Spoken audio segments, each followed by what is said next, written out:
T20 ವಿಶ್ವಕಪ್ನಿಂದ ಬಾಂಗ್ಲಾದೇಶವನ್ನ ಅಂತಾರಾಷ್ಟ್ರೀಯ cricket ಸಮಿತಿ ಅಂದರೆ ಐಸಿಸಿ ಹೊರಹಾಕಿದ ಬೆನ್ನಲ್ಲೇ ಆ ದೇಶಕ್ಕೆ ಅನ್ಯಾಯವಾಗಿದೆ ಎಂದು ಅದರ ಬೆಂಬಲಕ್ಕೆ ನಿಂತಿರುವ ಪಾಪಿ ಪಾಕಿಸ್ತಾನ ತನಗೂ ವಿಶ್ವಕಪ್ನಲ್ಲಿ ಆಡಲು ಆಸಕ್ತಿ ಇಲ್ಲ, ತಾನು ಕೂಡ ಟೂರ್ನಿಯಿಂದ ಹಿಂದೆ ಸರಿಯಬಹುದು ಎಂದು ಎಐಸಿಸಿಗೆ ಪೊಳ್ಳು ಬೆದರಿಕೆಯನ್ನ ಹಾಕಿದೆ.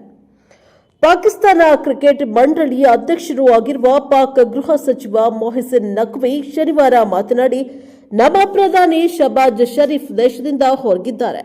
ಅವರು ಬಂದ ಕೂಡಲೇ ಅವರಿಗೆ ವಿಷಯ ತಿಳಿಸುತ್ತೇವೆ. ನಾವು ವಿಶ್ವಕಪ್ನಲ್ಲಿ ಆಡಬೇಕೋ ಬೇಡವೋ ಎನ್ನುವುದನ್ನ ನಮ್ಮ ಸರ್ಕಾರ ನಿರ್ಧರಿಸುತ್ತದೆ ಎಂದಿದ್ದಾರೆ. ನಮ್ಮ ಸರ್ಕಾರ ಏನು ನಿರ್ಧಾರ ಕೈಗೊಳ್ಳುತ್ತದೋ ಅದೇ ಅಂತಿಮ. ವಿಶ್ವಕಪ್ನಲ್ಲಿ ಆಡಲು ಹೋಗೋದು ಬೇಡ ಎಂದು ಪ್ರಧಾನಿ ಹೇಳಿದ್ರೆ ಮುಗೀತು. ಐಸಿಸಿ ಬೇರೆ ತಂಡಕ್ಕೆ ಆಹ್ವಾನವನ್ನ ನೀಡಬಹುದು ಎಂದು ನಖ್ವಿ ತಿಳಿಸಿದ್ದಾರೆ. ಬಾಂಗ್ಲಾದೇಶವನ್ನ ಪ್ರಬಲ ಕ್ರಿಕೆಟಿಂಗ್ ದೇಶ ಎಂದು ಬಣ್ಣಿಸಿದ ನಖ್ವಿ, ಒಂದು ದೇಶ ಕ್ರಿಕೆಟ್ ಲೋಕವನ್ನ ತನ್ನ ಹಿಡಿತದಲ್ಲಿ ಇಟ್ಟುಕೊಂಡಿದೆ, ಅದು ಹೇಳಿದಂತೆಯೇ ಐಸಿಸಿ ಕೇಳುತ್ತದೆ. ಭಾರತ ತಂಡ ಪಾಕಿಸ್ತಾನಕ್ಕೆ ಬರಲ್ಲ ಎಂದಾಗ ಸ್ಥಳ ಬದಲಿಸಿದ ಐಸಿಸಿ ಬಾಂಗ್ಲಾಕ್ಕೂ ಅದೇ ವ್ಯವಸ್ಥೆ ಮಾಡಲಿಲ್ಲ ಏಕೆ ಎಂದು ಪ್ರಶ್ನೆಯನ್ನ ಮಾಡಿದ್ದಾರೆ. ಫೆಬ್ರವರಿ 7ರಿಂದ ಆರಂಭಗೊಳ್ಳಲಿರುವ T20 ವಿಶ್ವಕಪ್ನಲ್ಲಿ ಪಾಕಿಸ್ತಾನ ತನ್ನೆಲ್ಲ ಪಂದ್ಯಗಳನ್ನು ಶ್ರೀಲಂಕಾದಲ್ಲಿ ಆಡಲಿದೆ.